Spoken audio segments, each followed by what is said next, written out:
International Film Festival of Telangana 2025 ta Yahouthengba Khoimu na Best Director, Best Story, Best Screenplay amadi Best Editor ge award phanglei.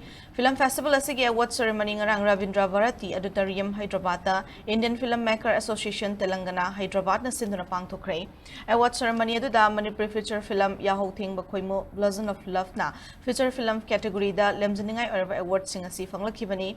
Malem gi tongan malaipak tara taruk tagi thazilakhiba short film feature film amadi documentary film chonga hen badagi sumnatangi film kungamapan khangatlaga award sing piduna ikai khumnabu utpada feature film category da Manipuri lon gi saknairabi aibi Dr. R.K. Nayan Sana Devi gi warida Rakesh Naurim na direction piba Manipuri feature film Yahouthengba Khoimu da tongan ba award mari asi piduna ikai khumnabu utkibani lemjaningai oraba award sing ado film asigi producer shoiribi story writer Dr. R.K. Nayan Sana amadi director Rakesh Naurim da Indian Filmmaker Association gi national president shoiriba festival asigi festival director Dilip Kumar HR na kusinaki film asida Khoirakpam Biswamitra na Best Screenplay aduga Mohendro Kamps na Best Editor gi mana phangkhre.